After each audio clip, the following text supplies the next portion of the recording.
speaking of movies I'm really looking forward to, Thor, Love and Thunder.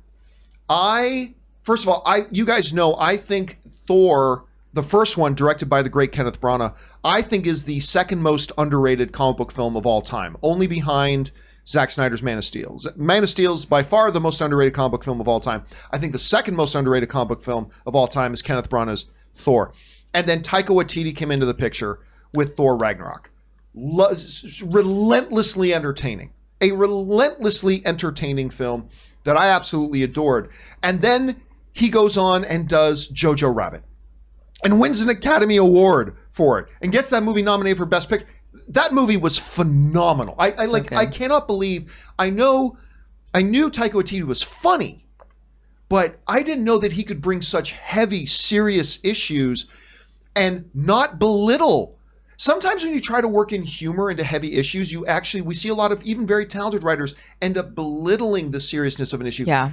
He was able to tackle Nazi Germany and children being caught up in that and not once belittle the heaviness of that, while at the same time making us smile. Yeah. I mean, it's crazy. And so in the light of that, the announcement that he's going to be doing Thor Love and Thunder is crazy. Now, one of the things that most people have been talking about is, of course, the fact that Natalie Portman, who we all thought was gone from this franchise, reappears, and she's going to be a key role. We know because Taika Waititi got down on one knee at Comic-Con and handed her Mjolnir, so she takes Mjolnir.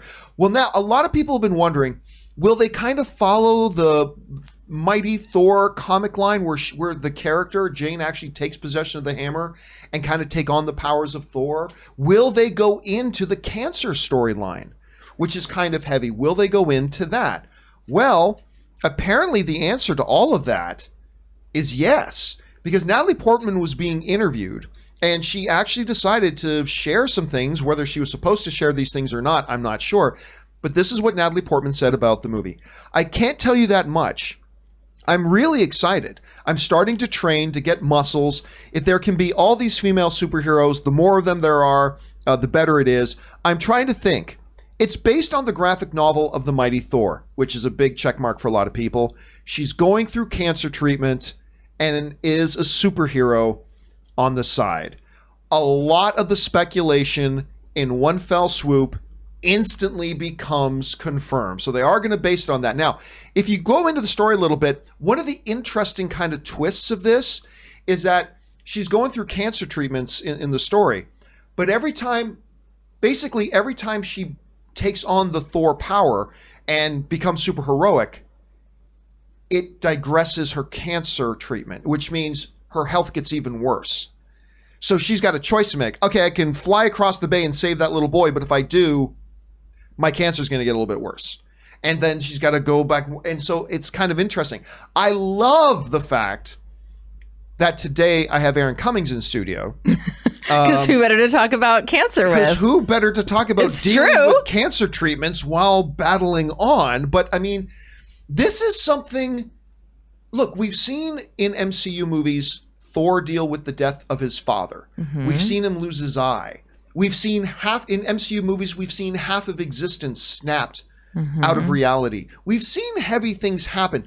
But in Rob's words, there's a verisimilitude, there's a reality when you take an issue like an individual struggling with cancer in the midst of that, which would normally make me raise my eyebrow. But again, we're talking about Taika Waititi, who just dealt with, Nazi Germany in the midst of all that. Aaron, you would have a better perspective on this than anybody else I know. So when you hear about this story, is this risky for them to do? Is this bold? I mean, what do you think about this stuff that Natalie Portman's just shared? When I was diagnosed with HER2 positive breast cancer, and immediately, because it was a very aggressive, HER2 positive is a very aggressive type of breast cancer, I immediately had to start chemo treatment.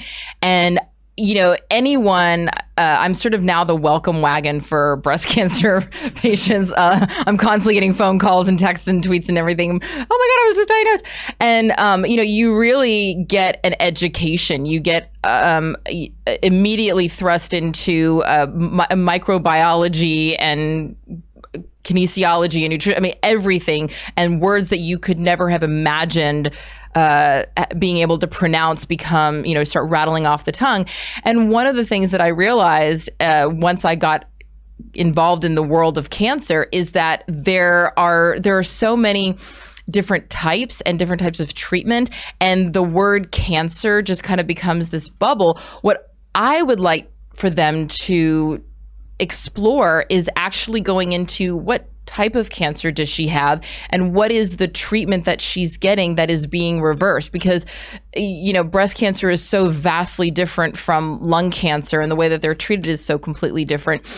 And so I think that this is a great opportunity to also educate people. And Taika Waititi is really, he does a beautiful job of educating people in his storytelling without hitting them over the head with it.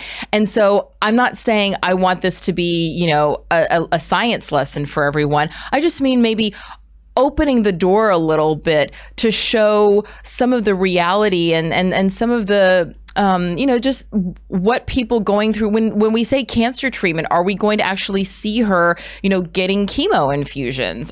Is she even getting chemo infusions, or is she getting chemo injections like my husband did when he went through cancer? Yeah, I know, it's a crazy story. And so I'd like for them to explore that. But one of the things that I think about when that came to mind when you were talking about Taika Waititi and his ability to showcase really painful things in a unique way is, I won't say anything more than this, but in Jojo Rabbit, the shoes. Oh yeah. Oh, the shoe scene is one. I will. All you'll ever have to do the rest of my life just say shoe scene, and I'll have an emotional response. But also, not even. It was also the little Easter eggs that he planted prior to that, where we saw her dancing, just her shoes, where we saw her walking along the wall, just the shoes. He planted those seeds so that the payoff was such a huge emotional hit. And with something like cancer that has affected everyone, I mean, I can't imagine a single person that in some way has not been affected by cancer, whether it's themselves or someone that they love or even just someone that they know. And we have dealt with so much loss this year as on a global scale that. I think without having to get into what we've dealt with this year, cancer continues to rage on. We just lost the legend Eddie Van Halen to cancer this year. And so I'm actually really excited that they're exploring this. As someone who, this has dominated so much of my life, I'm really excited about how he's going to explore it. I know he's going to do it with the sensitivity that it requires, but also really kind of educating us in the process of that cancer is not just one disease, it's many diseases. And that's what's weirdly exciting to me. And I know that people who've gone through, when you talk to someone with cancer, they're always like, oh, well, what kind of cancer? Oh, what did you have for treatment? Like the specifics are the things that become more interesting, not just the generic. So I'm looking forward to him investigating. This is not your moment, Joey. She really wants your attention. Anyway, so yes, I'm really excited about it. I think he's going to do a beautiful job, and in the hands of the incredible Natalie Portman. I think from a cancer patient herself, I applaud this move. Yeah. Now, in case anybody's thinking about it, I don't think this is going to be like the main story. Oh, no. Yeah. It's not going to be Thor cancer. Yeah, it's Thor cancer. There's a promotional campaign. You want to be a marketing department? Oh my God, how do we promote this? Thor. Right. But I mean, because Taika Waititi also said, still make no mistake about it, it is a Thor movie. It is going to be. Yeah, but I just mean you asked me from the perspective of someone with cancer, just even that B or C storyline. Yes. I'm really intrigued by it. And I hope that unlike a lot of times when we've seen cancer portrayed as just this generic disease, I hope that they at least just, give a little specifics. What kind of cancer and what specific treatment she's having.